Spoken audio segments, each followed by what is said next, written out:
Today I'm going to walk you through setting up your new iPad. Go ahead and remove your iPad from the box, power it on, and you should see a screen like this. Swipe to the right, and you'll be presented with a list of languages to use on your iPad. You may need to scroll down through your list to locate English, but once you've located English, tap on that, and the next screen you see will ask you to select your region or country. Now typically on this screen you are going to need to scroll all the way down towards the bottom and locate United States. Once you've found United States, go ahead and tap on that, and next you'll be presented with a list of available Wi-Fi networks that you can connect to. On this screen you see 3 Wi-Fi networks. These will not be available to you at home. On your iPad, you will only see those networks available to you in your proximity. For the purposes of this demonstration, I'm going to use the networks here at Tampa Prep. The one I'm going to select is Tampa Prep Restricted. I've entered my password already, so you'll need to do that. Next, we need to enable location services. This will allow you to use an app called Find My iPad in the event that you lose your iPad or your iPad is stolen. It's also good to enable this on your phones as well. You're going to tap on Enable Location Services.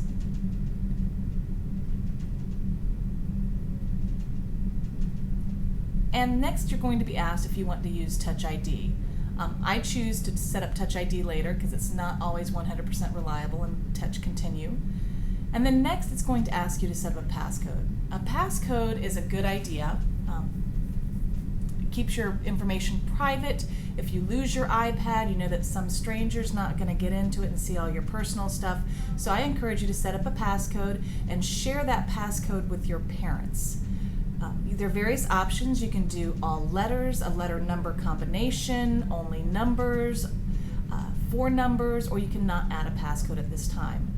I'm going to select 4-digit numeric code, and I'm going to select a unique 4-digit number to use for this iPad.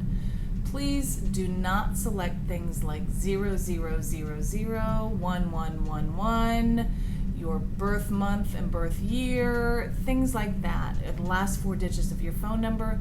Those are very, very easy to hack and to guess. And believe me, those will be the first things that people will try. So select a unique passcode for your device.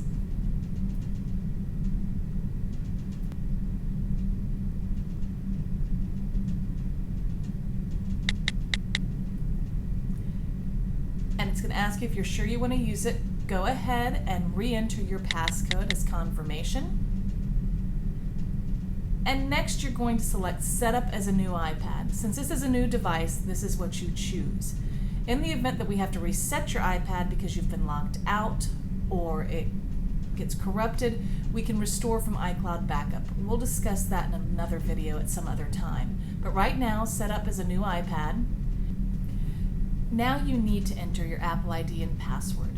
Your Apple ID is simply an email address and password that you've registered with Apple for all your Apple devices. If you don't have one, go ahead and click on the Don't Have Apple ID and then select Create a Free Apple ID. And this will take you through a series of questions and prompts that you can follow and enter information to create a unique Apple ID for your device.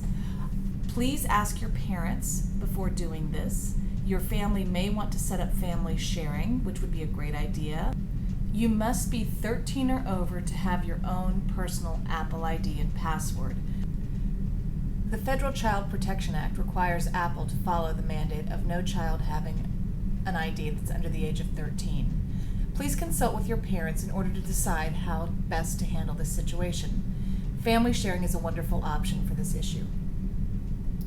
Enter your Apple ID and password, then tap Next in the upper right corner. It will set up your Apple ID and present you with the terms and conditions. You have to accept these in order to continue with the setup. So tap Agree in the bottom right-hand corner. And next it will walk through the process of registering your device with Apple, iCloud, and the various Apple services.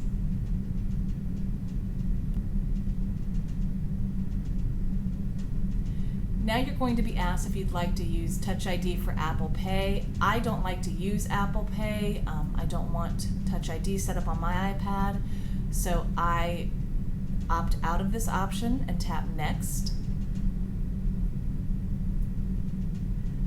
If you opt to use Apple Pay, you can add your credit card information here or enter the card details manually.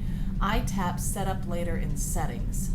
I don't like having this type of information stored on my device in the event that the device is lost or stolen.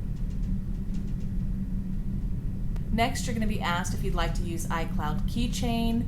This stores all your credit card information and password in an encrypted format on the device and all the devices you approve.